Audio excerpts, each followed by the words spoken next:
শুরু করতে যাচ্ছি আমাদের আজকের টিউটোরিয়াল। এই টিউটোরিয়ালে আমরা বের করব এই গ্রাফের ডোমেন এবং রেঞ্জ বের করব। একটা ফাংশন এফ অফ এক্স দেওয়া আছে, এই এফ অফ এক্স এর গ্রাফ আমাদের দেওয়া আছে। এই ফাংশনের ডোমেন এবং রেঞ্জ আমরা নির্ণয় করে দেখাবো কিভাবে ডোমেন এবং রেঞ্জ নির্ণয় করতে হয়। তাহলে কোন একটা ফাংশনের যদি এরকম গ্রাফ দেওয়া থাকে, তাহলে আমরা যেটা প্রথমেই করব তা হচ্ছে আমাদের এই গ্রাফের এন্ড পয়েন্ট খুঁজে বের করব, দুইটা শীর্ষবিন্দু বের করব। এই ফাংশনের ক্ষেত্রে এইটা একটা শীর্ষবিন্দু বা প্রান্তবিন্দু, এটা একটা প্রান্তবিন্দু।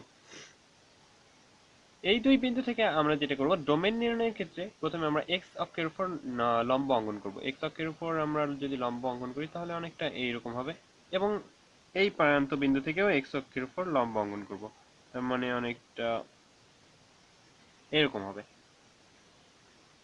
এখন আমরা এক্স অক্ষকে কোন বিন্দুতে ছেদ করলো সেটা বের করব।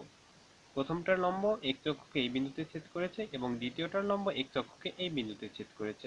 তো এই দুইটা বিন্দু আমরা পূরণ করব, যেহেতু এই বিন্দুতে গ্রাফ আছে, ফাংশনটা বিদ্যমান আছে, এই বিন্দুটাও ভরাট করে দিলাম।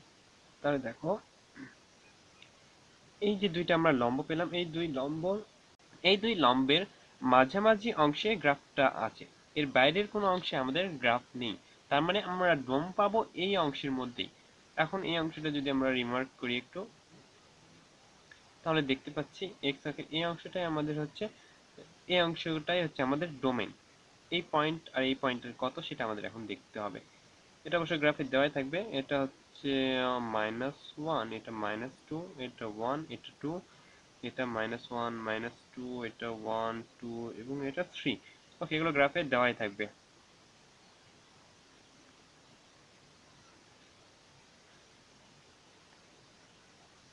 তাহলে আমরা ডোমেন পেলাম কি, এই অংশটা এখন লিমিট যদি আমরা ব্যবধির সাহায্যে লিখি তাহলে কিভাবে লিখবো, যেটা আছে কি -2 থেকে 2 পর্যন্ত। তার মানে আমরা লিখতে পারি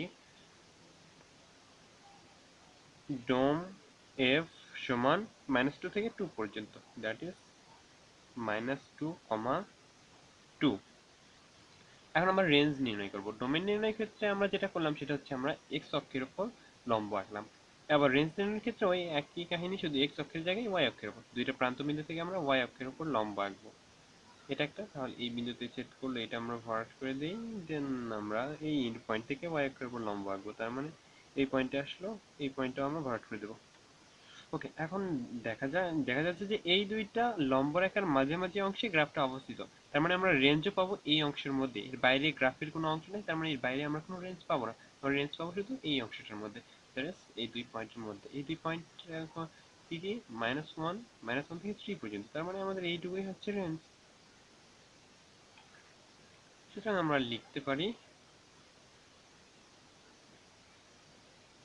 range F is equals to -1 থেকে 3 পর্যন্ত, -1,3। এমনকি -1 থেকে 3 পর্যন্ত আমরা রেঞ্জ পেলাম, এবং ডোমেন পেলাম -2 থেকে 2 পর্যন্ত। এভাবে আমরা যে কোনো গ্রাফ থেকে সহজেই ডোমেন এবং রেঞ্জ নির্ণয় করতে পারি। ধন্যবাদ সবাইকে।